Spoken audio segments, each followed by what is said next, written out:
Hello, everyone, and welcome to the Good Love Podcast, a Good Love Project production with your friendly neighborhood sex geek and good lover, Katrina Boots Rainsong.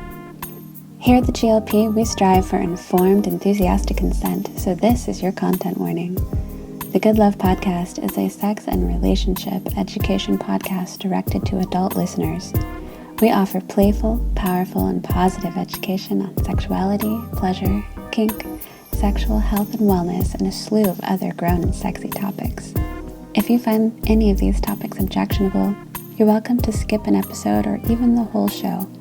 If you're under 18, we recommend heading over to scarletine.com for all youth-focused sex ed needs. Now, if you're an enthusiastic yes, get comfy and enjoy the show. My loves, my lovers. I'm gonna just come right out and be honest and say that I am slapping this together on the day that it's supposed to be dropping. So, and not even on the day, on the evening. It's been a crazy week. Getting ready for Southwest Decadence, which starts tomorrow. It's a 3-day leather and kink conference here in the Valley of the Sun, and I'm very excited about it. And it's the night before, and I realized, oh no, I haven't posted, nor have I recorded. So today, you're getting a clip show. Be answering some viewer/listener questions, and yeah, they're pretty common questions, so I think that you should find some good use out of them. And you can look forward to next week when I will tell you all about how things went at Southwest Decadence. I'm so excited. So you enjoy these listener questions, and I'm going to go to bed because I have to get up early, and I'm not a morning person. How much polycule is too much polycule? So first, let's cover, for those of you that don't know this, what polycule means. Polycule is a portmanteau. It's a word that's made out of 2 words of polyamory, and molecule. Now, imagine a molecule. Go back to your 7th grade science class, and you see all the little pieces of the molecule, different atoms all connected together, right? And they make cool little shapes. The idea of the term polycule is basically that's your group of poly people. So that's you, your partners, partners, which is also called a metamor, and how you intersect and interact. Fun project to do with your polycule, if you have one, is to actually draw out your polycule. I'm like, look, polyamorous arts and crafts, yay, sex geek arts and crafts.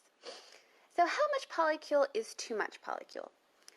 Honestly, that's going to depend on you. It's going to depend on your resources. I truly believe that love is infinite. However, your time and your energy, not so much, especially your time. Time has to get parceled out. You need time for each of your partners, as well as, you need time for yourself. I firmly believe in the philosophy of you are your own primary, so you have to take care of your relationship with yourself. If you, like myself, also have children, like my children are also some of my primary relationships. It's familial love, it's maternal love, but it's very, very important. And then you have work and everything else.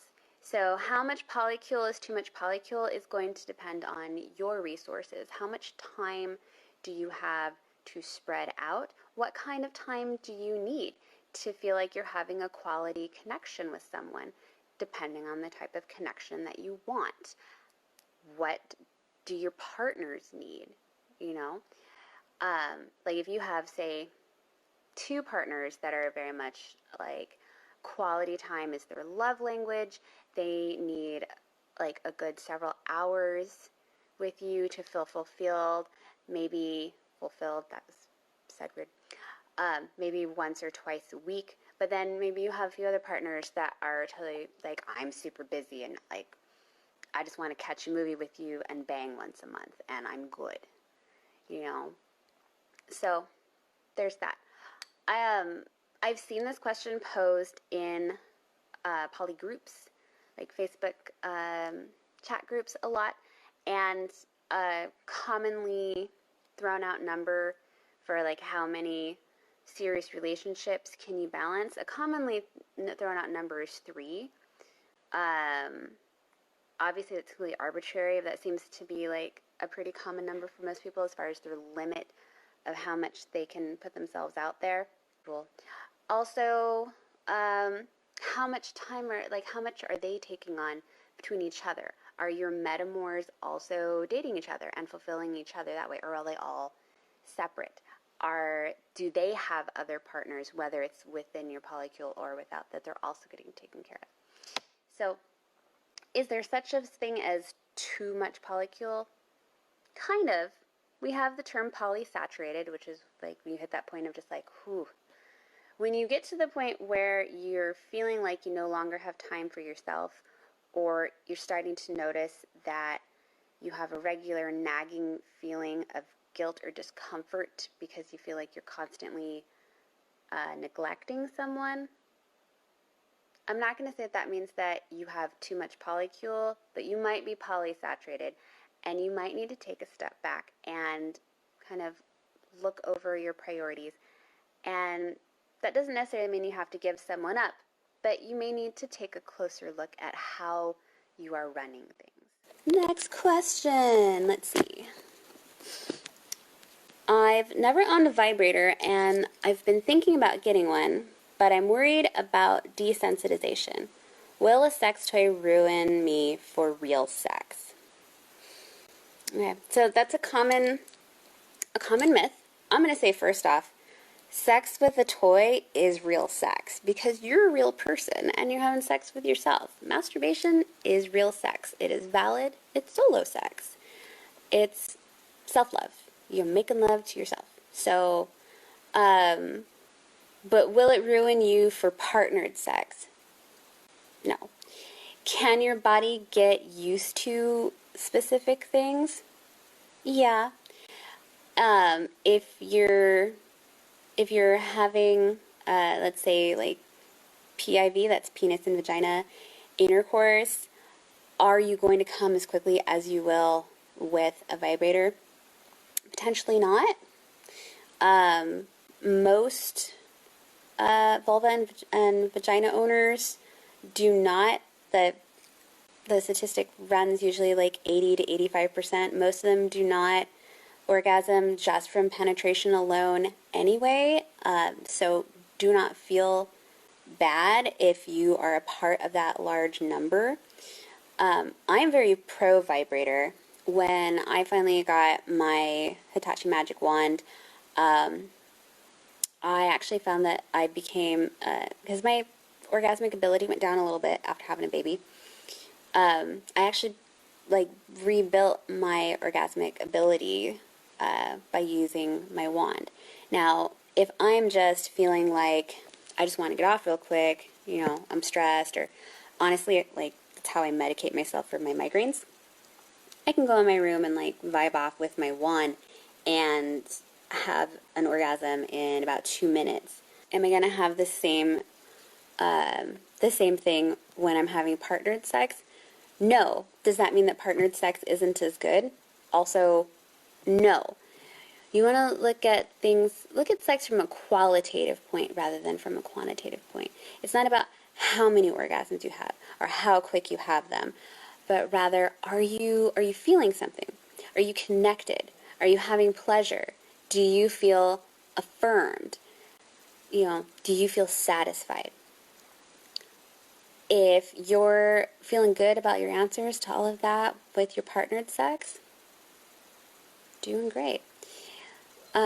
So I think like that, get it. Like I'm very much pro sex toy, pro vibrator, and pro self-love.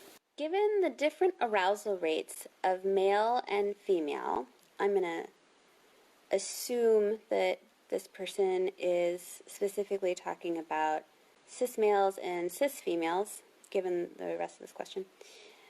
Given the different arousal rates of males and females, don't you think a good 20-minute pussy eating is the best way to start fucking? That's very specific, that amount of time.